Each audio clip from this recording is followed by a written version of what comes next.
मतलब मैं तो आपकी फ़ैन हो गई हूँ। अरे आपके बहुत सारे फ़ैन हैं, तो हम तो कोशिश कर रहे हैं कि उन फैंस तक आपकी बात को और आगे पहुंचाएं। आई होप आप पीछे अच्छी पिक्चर्स आप चलाएंगे, देखिए, पुरानी मत चलाइएगा मेरी कोई। देखिए ये भी आप लोग की वजह से ही है, हम ना करें पर फिर हमारी बात आप तक नहीं पहुंच रही। डिपेंड करता है किस टाइप का ट्रोल है। कभी कभार आप जैसे बोर हो रहे हो, इंस्टाग्राम सब स्क्रॉल करते हैं, हम भी करते हैं, नॉर्मल इंसान है, तो मैं भी कभी स्क्रॉल करती हूँ। मैं देखूँ चलो कि हमारे आसपास, हमारे रिश्तेदारों में, हमारे समाज में कुछ प्रतिष्ठित व्यक्ति होते हैं जिन्होंने अपने पूरे जीवन में एक भी ढंग का काम नहीं किया होता है, पर दूसरों की गलती निकालने ये बड़ी जल्दी खड़े हो जाते हैं, इसमें माहिर होते हैं। जैसे पूरे समाज को सुधारने की जिम्मेदारी इनकी है, सिवाय इनके अपने जीवन की। अपनी गलतियां देखते नहीं, दूसरों से जलते हैं, और ये चेहरा धो नहीं सकते तो आईने बदलते हैं। क्या बात, तो सबके लिए all the trollers. All the trollers. बड़ा सवाल ये है कि वो क्या है जिसको गूगल पर खोजने के बावजूद भी हमें नहीं मिल पाता। बड़ा सवाल ये है कि वो क्या है जिसको तमाम एआई के जितने भी नए मंच आए हैं, चाहे वो चैट जीपीटी हो, चाहे जेमिनाई हो, चाहे परप्लेक्सिटी हो, चाहे ग्रोक हो, उस पर खूब खोजा जाता है पर इतनी आसानी से नहीं मिलता।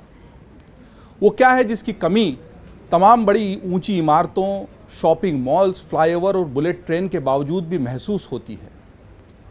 वो क्या है जो तमाम सोशल मीडिया और रील्स पर भी लगातार खोजा जाता है, लेकिन उसकी जो खोज है वो पूरी नहीं होती और उसकी कामना जो है, इच्छा जो है, वो लगातार बनी रहती है। जी हाँ, वो है सुकून, शांति, जिसकी राह हमें धर्म और अध्यात्म से होती हुई नजर आती है। जितनी भी भौतिक प्रगति इंसान ने की है, उसके बावजूद अगर कुछ है जिसकी तलाश लगातार बरकरार है, तो वह है धर्म, अध्यात्म, सुकून और शांति।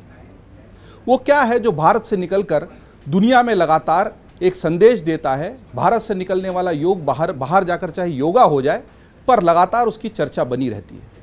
और जब उसकी चर्चा होती है तो युग बदल जाता है, तौर तरीके बदल जाते हैं, पर कुछ लोग होते हैं जो उसके परचम को थाम कर आगे बढ़ते हैं और उसी के साथ साथ फिर भारत का ये धर्म और अध्यात्म नई दिशाएं, नई राहें और नई मंच तलाशता है। मंच इसलिए कह रहा हूँ कि चाहे ताड़पत्रों पर लिखने का ज़माना हो, चाहे भित्ति चित्रों पर लिखना हो, चाहे गुफाओं में भीमबेटका की जो चित्र बने वो हों, चाहे ट्रेडल पर छपे हुए कागज़ हों, चाहे अखबार हो, चाहे टेलीविज़न हो, चाहे वर्तमान ज़माने की इंस्टा रील्स हों, सभी पर धर्म और अध्यात्म की खूब चर्चा होती है। धर्म अध्यात्म की इस चर्चा को नए ज़माने के इन मंचों से आगे बढ़ाने वालों में एक बड़ा नाम शुमार है और वो नाम है जया किशोरी। जया किशोरी जी आज अमर उजाला के इस न्यूज़ रूम में हमारे साथ मौजूद हैं।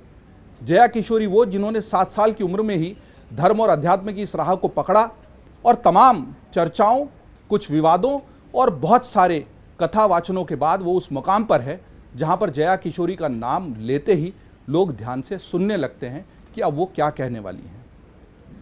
चर्चाओं और विवादों से गहरा नाता होने के बावजूद उनका ध्यान होता है अपने कथावाचन पर, उनका ध्यान होता है जो गूगल और ग्रोक पर तलाशा जा रहा है उस अध्यात्म के ऊपर।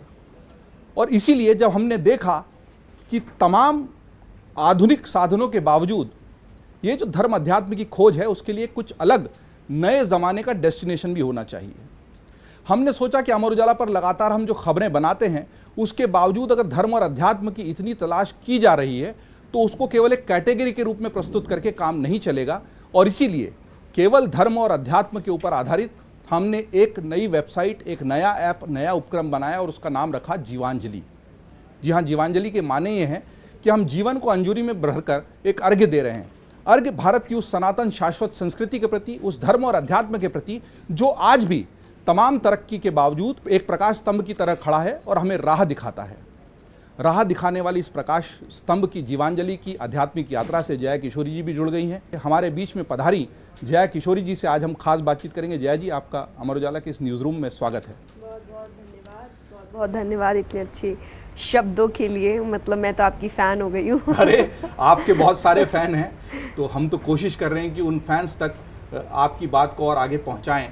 मेरा पहला सवाल तो आपसे यही रहेगा कि आप जीवांजलि की इस आध्यात्मिक यात्रा से जुड़ी हैं। इस यात्रा से जुड़कर आपको कैसा लगा? जीवांजलि का ये जो पूरा उपक्रम है अमर उजाला का, इसके बारे में आप क्या सोचती हैं? और धर्म अध्यात्म को इस तरह अलग तरीके से प्रस्तुत करने, क्योंकि मैं जब कह रहा था माध्यम है, डिजिटल तो एक माध्यम है, हर माध्यम में जो शाश्वत रहा, जो सतत रहा, जो सनातन है वो है अध्यात्म। तो जीवांजलि भी नए ज़माने के डिजिटल माध्यम पर हमने उस पर एआई एक चैटबॉट भी बनाया है सारथी नाम से, जिससे लोग अपने आध्यात्मिक प्रश्नों को पूछ सकें। तो जीवांजलि की इस यात्रा से जुड़कर अमर उजाला के साथ आपको कैसा लगा? मुझे बहुत अच्छा लगा और मुझे खुशी हुई इस बात की, जो हम एक्चुअली जो केबिन में हम बात कर रहे थे कि कंटेंट के ज़माने में जब आपको भी पता है कि ज्ञान, आध्यात्म, पीस, ये सारी बातों को हम इतना व्यूज़ पब्लिक नहीं दे रही है, फिर भी उस चीज़ में आना, उस चीज़ को लोगों तक पहुंचाना, युवाओं तक पहुंचाना खास करके, क्योंकि वो जो बनेंगे वो ही तय करेगा कि देश कैसा बनेगा, समाज कैसा बनेगा। तो मुझे लग रहा है ये आपका एक बहुत बड़ा योगदान है यहाँ पर।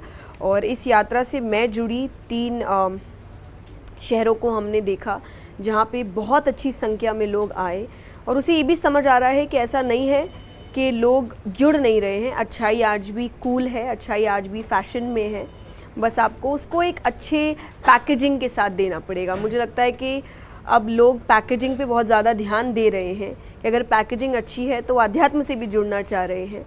तो कहीं ना कहीं आपके साथ जुड़कर हम वो पैकेजिंग बदल रहे हैं, अगेन एक मॉडर्न डेस्टिनेशन दे रहे हैं उनको। पर गोल अध्यात्म हमारा भी है, पर जर्नी में थोड़ा बदलाव लेकर आ रहे हैं क्योंकि दुनिया बदल चुकी है। तो जीवांजलि उसका एक बहुत बड़ा उदाहरण है, और जिसका चौथा शहर अब गाज़ियाबाद है। और मुझे बड़ी खुशी है कि आपने मुझे इस चीज़ के लिए चुना। आई एम वेरी हैप्पी, और आई होप ये 4 से 40 तक पहुँचे। अगर आपको हमारा ये वीडियो पसंद आया हो तो हमारे चैनल जीवांजलि को सब्सक्राइब करें